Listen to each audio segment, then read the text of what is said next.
Hello everyone, and welcome to the Vintage-Needlecrafter. My name is Laura. Welcome if you are new here. Welcome back if you are a returning subscriber.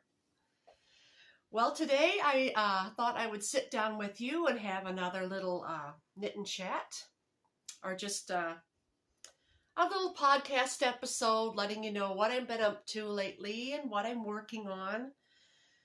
I really don't have any finished objects except for one, and it's a headband.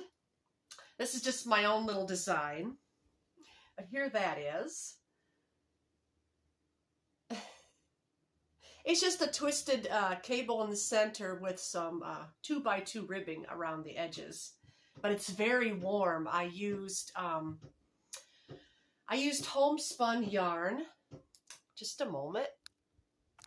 Sorry about that. Hubby is outside working on the fence.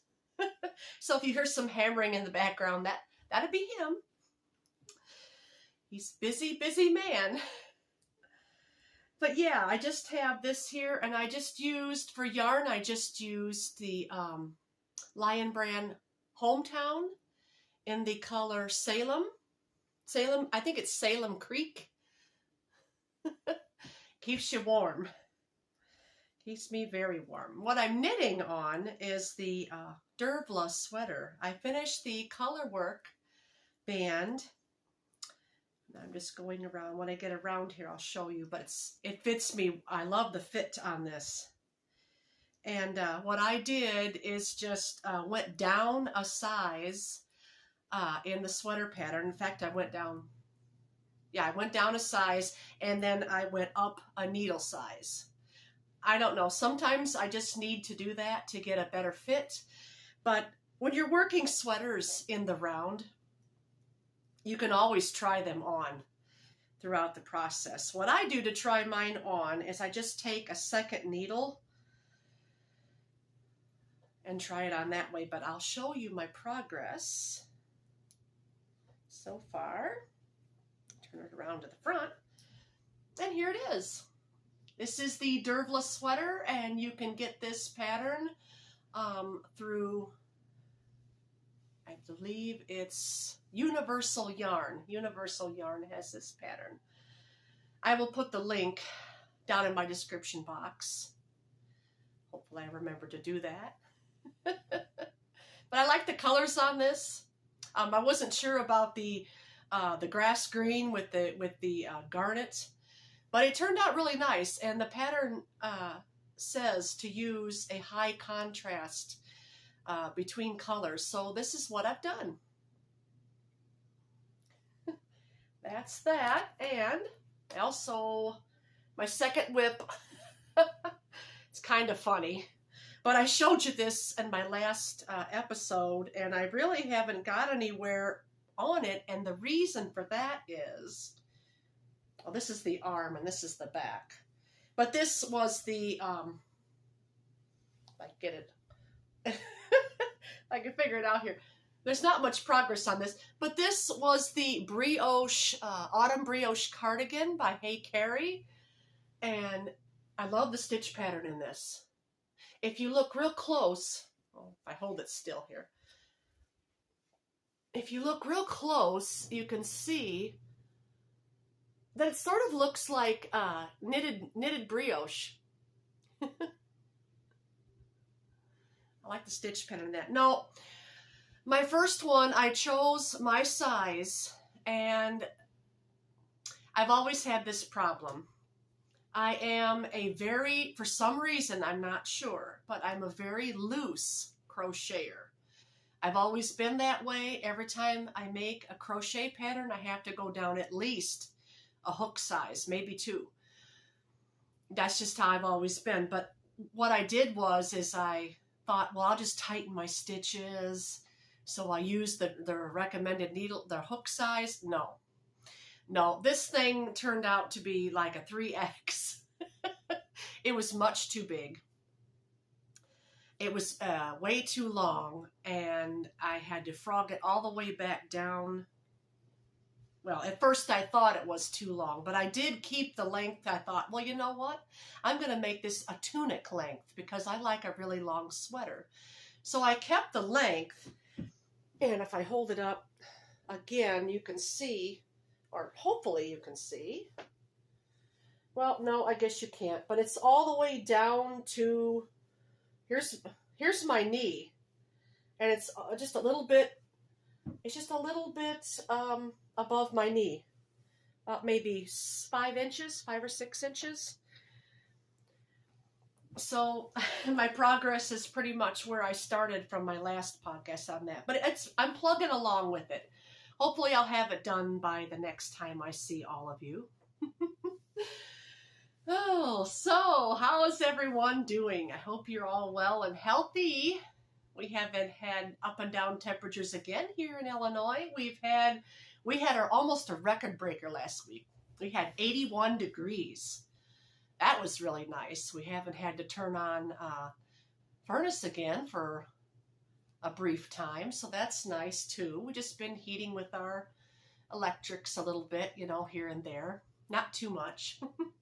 We haven't had the use for it yet, but now it's going to drop temperatures. My friend from My Pink Bathtub Knits, she has a nice YouTube channel. She's from Canada, and they had their first snowstorm up there. Yeah, and here in Illinois, we're supposed to get snow Tuesday. Now, me, I love cozy season. I love to just watch the snow go by the window, those big flakes, you know, when it's so quiet. Have my nice hot cup of tea, coffee, snuggle up with one of my projects, listen to some nice classical music, or just whatever you prefer. I don't know if you're musically inclined like I am, but when I put on music, I can just go real fast. Yeah, it's just something with the music and the knitting or crochet. But anyway, that's what I have for whips. I don't think I left out anything. No, I haven't. I'm not sure if you saw my tutorial, but I was curious on your opinions on that. That was the first time I did that. I tried talking through every step I was doing, but it just wasn't turning out right. So I thought, well, I will put some nice music on and just put the writing up on the screen for you, and I hope you could all follow that well. I'm working on part 2, and part 2 is going to be the twisted cable. Now, it's not going to be a cable stitch that you're used to seeing like this. It's going to be more twisted. But you'll see in the next tutorial. Hopefully I'll have that done in a week or so. I'm just about there. I finished the twisted braided cable and the rope portion, and then I'm working on the lace. And it's really not hard. It's really not hard. Once you get through that twisted cable, it's easy. But I show you slowly, step by step, how to do that. With a couple of bloopers along the way, like my cable needle falling off.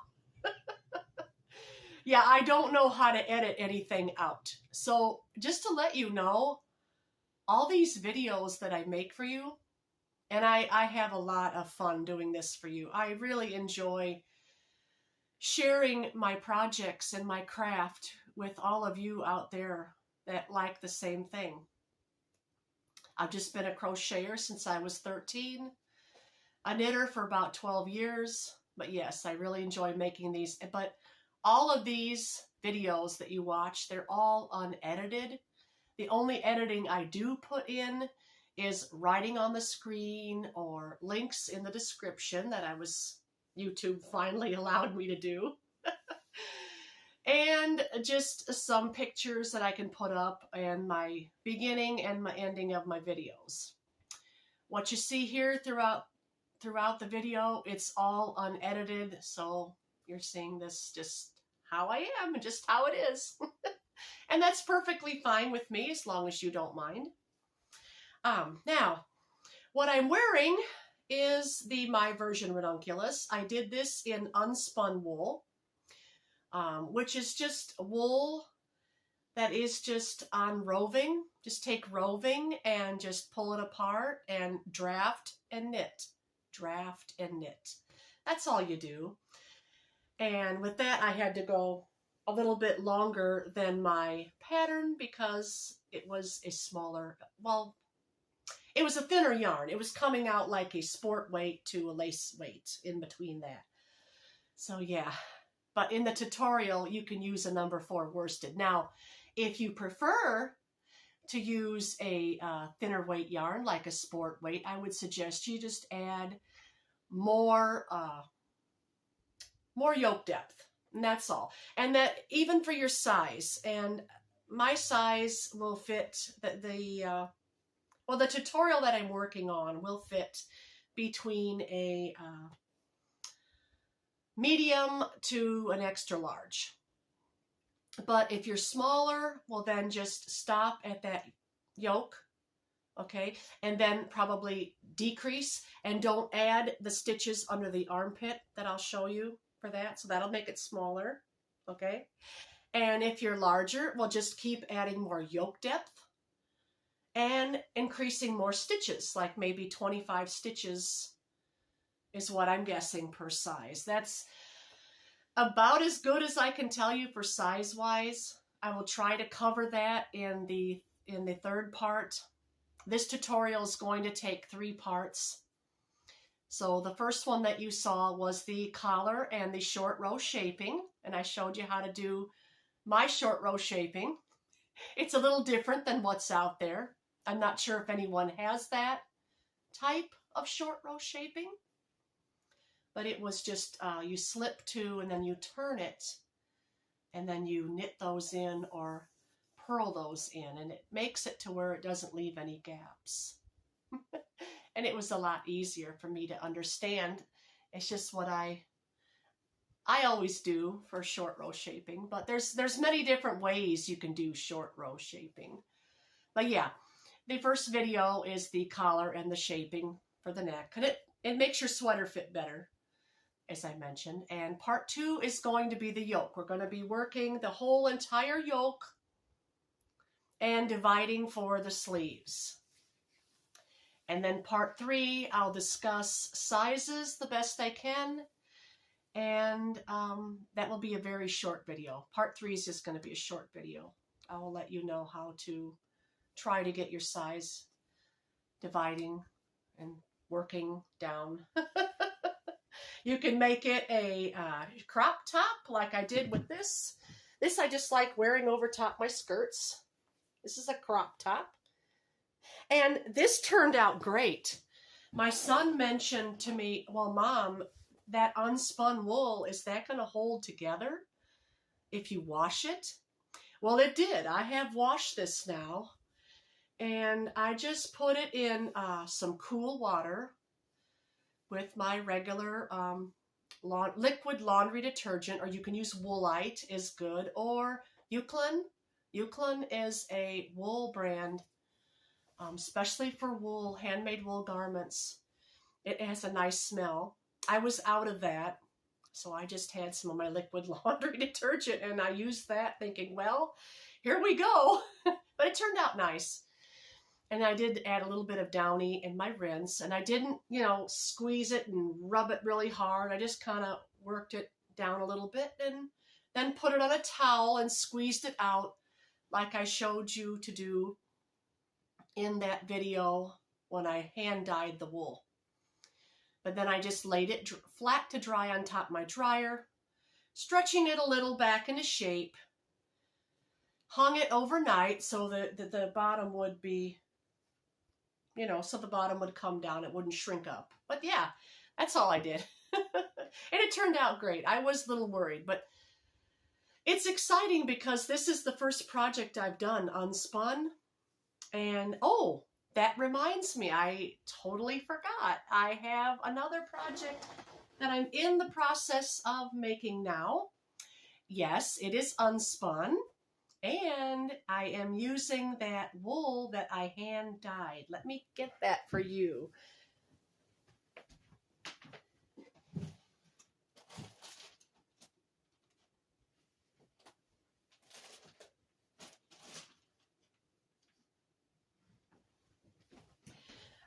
Okay, I actually have two. I just found another. I actually have two unspun projects going. This is the wool that I dyed. And I just used some blues, a little bit of black.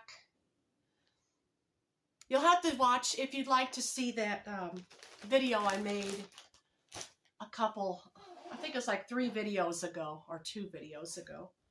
I'm not sure, but check out the video where I hand dyed that wool and I tell you what colors to use and what exactly I did. But this has a name, but I don't know if I'm gonna do a tutorial on it or not. But I call this Iceland Cables, and it's just going to be, it's a top down. Well, this is the back where I'm at, but show you if I get it on the fit. I made this so it would fit me a little bit closer around the neck. It's a winter. It's pretty. What I did is I did a cable here, and then I came down and divided the cable to make 2 cables. So the one cable branches off into 2 cables, and I'm thinking I'm just going to do that for the bottom of the yoke. I kind of wanted to put some color work in it with the white, make like icicles, but I don't know. I didn't want it to be too busy. You know what I mean? So I might just come down so far, maybe end it with a lace. I'm not sure. I'm just writing it down as I go. Yeah, it's called Iceland Cables.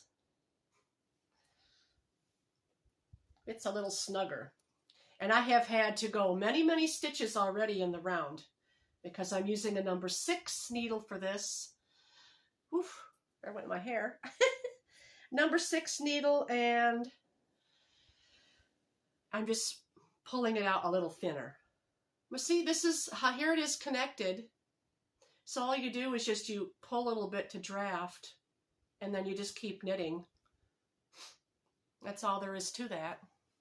It's fun. And my second, I have a second one that I got on my needles. This is for hubby. And please excuse because it doesn't really look very good. But that's because I'm using that awful, well, I won't call it awful, but this is Black Welsh Mountain roving. Even has little bits of straw in there, yeah, little bit. He wanted something to wrap around his head, so I'm just knitting this in a tube. I frogged out those leg warmers I started. I thought, well, I really have something else I'd like to do with that white wool, and that was this project. So, but that's it. That's all I got going on. That's enough. I did pick up my 1986 dress remake. From the looks of my yarn, I'm going to make it a tunic top or just a t-shirt. My apologies. I mean, it will be like the photo, but it just won't be a dress. I just don't have enough of that yarn. The yarn I'm using is a merino wool and silk blend. It was a discontinued yarn. Not even sure the name of it now. Willow Yarns carried it. It just came in little cakes. Yeah, I forgot the name. But anyway, it's discontinued and I can't get any more of that yarn. I've looked on eBay. I've looked on Etsy. I've looked... It's just not happening. So, well, it's just going to be a t-shirt, and it's going to be a very nice t-shirt. So if I sit like this, you'll just see the top half anyway. So I thought, well, it is a remake from 1986. It just don't have the bottom half, which is okay. But I would like to make a dress someday. I finished that skirt from Katarina. Now I see what's gaining popularity. You know that, you remember that zigzag blanket I showed you? Well, that is starting to gain popularity. And I saw a skirt that was made like that. And I thought, oh, that's interesting. Maybe a future project, who knows? Cotton would be nice for that. Oh yeah, if I can get enough cotton. But anyway, I want to get on with the books I had to share with you. I'm doing a little book review today, and one is vintage. Now, the first one I want to show you, I was very excited to get. If you are a fan of Little House on the Prairie, I am. I have all of her books. I have all the whole set. And the last one, where it talks about Almanzo and Laura's wedding and their daughter Rose. Rose Wilder became Rose Wilder Lane, and she became a writer like her mother. But I did not know that she was a needlework designer. So this book I am holding here, and it's pretty beat up a little bit on the cover because it's from the 60s. This was written by Laura Ingalls Wilder's daughter Rose. Rose Wilder Lane. Hope that's coming out the right way and not backwards. But this has many different needleworks in here. It's got, let's see if I can tell you what's in here. Oh, that's a pretty picture. Look at that. Look at that tapestry. Oh my. Talk about talent. Woman's Day published this for her. And in the beginning, you have all these wonderful, she gets into needlework, vintage needleworks. She shows you the stitches. A lot of these I did not know, but that was nice. And it goes into a lot of patterns. There's weaving. There's tatting, which I have never tried. How to knit and how to do lots of different knit borders. Oh, yes. Full color photos in here as well. Oh, take a look. Oops, I'm going to try to show you this. Take a look at this. Oh my, aren't those beautiful? You'd really have to appreciate vintage things as well as I do. I must be careful with this book. It's very old. But yeah, I found this at Thrift Books, and I'm not sure if they'll have any more copies of this. It wasn't very expensive. I think I paid like $9 for it on Thrift Books. But anyway, see if you can find your own copy if you're interested. There is the title. Once again, Woman's Day Book of American Needlework by Rose Wilder Lane. Now moving on to my second book. This one is called Shades of Winter. You can find this on Thrift Books, I checked, if they're not sold out now. If they are, just add it to your wish list. You can find it probably on eBay or Etsy. This is knitting with natural wool, is what this is. And of course, you know what I'm going to do. If I make any projects out of here, they're probably going to be unspun. Now they have tan or the, light beige. They have some gray. Oh, it just screams winter and coziness, doesn't it? Yes. Yes. Cozy. And then, of course, over here we have the nice natural white. Oops. As well as on the cover, the Shades of Winter. But those are the books I'm into now. Well, I can see this video is getting to be quite a lengthy one. I thank you all for being here today. I hope you enjoy making what you make, do what you love, share your craft. You're welcome to share my videos. Share away. I thank you all for being here, and I hope you all have a wonderful week. Take care and enjoy your makes. Bye.